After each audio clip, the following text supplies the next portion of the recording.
एक बड़ी खबर इस वक्त की। अमित शाह का सिंधु जल समझौते की बहाली से साफ साफ इनकार। सिंधु जल समझौते पर गृह मंत्री अमित शाह का बड़ा बयान सामने आया है। अमित शाह ने कहा, सिंधु जल समझौता अब कभी बहाल नहीं होगा। आगे भी इसकी बहाली से साफ इनकार कर दिया देश के गृह मंत्री अमित शाह ने। मोदी हुकूमत की हठधर्मी बरकरार, सिंतास मुआहदा बहाल न करने का ऐलान कर दिया। भारतीय वज़ीर दाखिला अमित शाह का कहना है कि भारत पाकिस्तान के साथ सिंतास मुआहदा कभी बहाल नहीं करेगा। आपको अपडेट करते चलें, उन्होंने कहा कि पाकिस्तान जाने वाला पानी भारत के अंदरूनी इस्तेमाल के लिए मुंतकिल कर दिया जाएगा। अमित शाह ने कहा, पाकिस्तान जाने वाला पानी देश के काम आएगा। गृह मंत्री ने कहा, हमारे किसानों के काम आएगा सिंधु का पानी। न सिर्फ ये संधि सस्पेंड की गई है, बल्कि यह भी साफ कह दिया गया कि आगे भी ये पानी नहीं दिया जाएगा।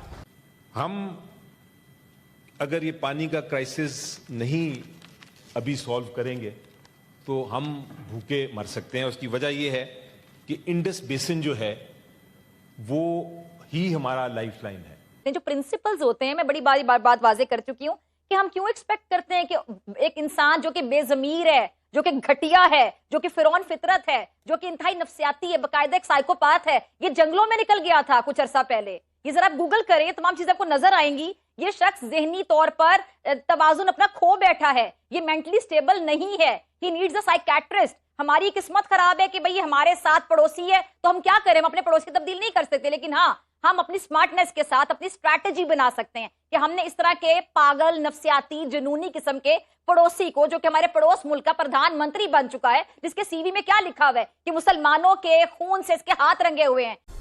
सौभाग्य की एक बात यह है कि क्या चिनाब का पानी दिल्ली तक लाने की तैयारी हो रही है? ये कोई हवाई अटकलें नहीं लगाई जा रही। खबरें आ रही हैं कि भारत ने चिनाब के पानी को डायवर्ट करने का प्लान बनाना शुरू कर दिया है। अमित शाह ने भी उस दिन इशारा कर दिया था कि 3 साल के अंदर अंदर जम्मू के मरकज से लेना पड़ता है।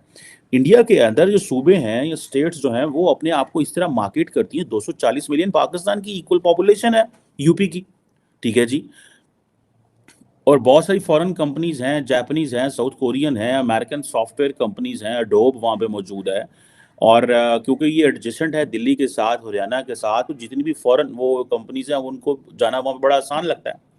हमारे जो मौलवी थे उन्होंने क्या किया, वो सिर्फ और सिर्फ मदरसों में और सऊदी मनी में के पीछे पड़ गए और ईरानी पैसे के पीछे पड़ गए।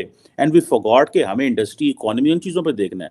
मैं फॉर अ मोमेंट अगर इफ आई कंसिडर के योगी आदित्यनाथ जस्ट आप इसको लेके लेंगे that is a religious person, पहलू में बैठे हुए थे, लेकिन ना तो हमारे फॉरेन ऑफिस के स्टेटमेंट में किसी जगह के ऊपर आपको चले जाएं वहां पे नजर आएगा, ना ही ईरान की तरफ से कोई ऐसी चीज नजर आएगी जहां पे दोनों आपस में कहीं हैंडशेक कर रहे हैं या कहीं आपस में गुफ्तगू कर रहे हैं या मुलाकात कर रहे हैं।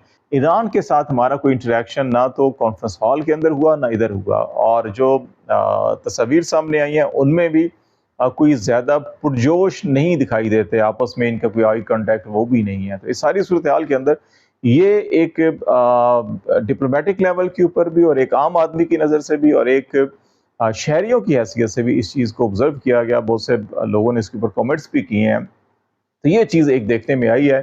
अब इससे अंदाज़ा लगाएं कि ऐसे सेट्स ऑफ सर्कमस्टांसेस में जिस वक्त क्या हालात हैं मशरक़ वस्ता के और पाकिस्तान के कॉन्टेक्स्ट में, पाकिस्तान की पब्लिक क्या फ़ील करती है, दुनिया क्या फ़ील करती है, इस टाइम पे पाकिस्तान की हुकूमत ने हफ्ते के दिन फॉर्मली तौर पे प्रेसिडेंट डोनाल्ड ट्रंप को नोबेल पीस प्राइज़ के लिए नॉमिनेट कर दिया है। और उसके बारे में पाकिस्तान की हुकूमत ने एक लंबा चौड़ा ट्वीट करके उसको एक्सप्लेन भी किया है कि कैसे डोनाल्ड ट्रंप ने हिंदुस्तान और पाकिस्तान के दरमियान में एक बड़ी खौफनाक किस्म की जो जंग का ख़तरा था, उससे डोनाल्ड ट्रंप ने बड़ी बुर्दबारी से उन्होंने उस जंग को रोका। इससे एक बार फिर ये सवाल समझ आती है कि हिंदुस्तान तो मुसलसल ये कह रहा है कि हमने पाकिस्तान के कहने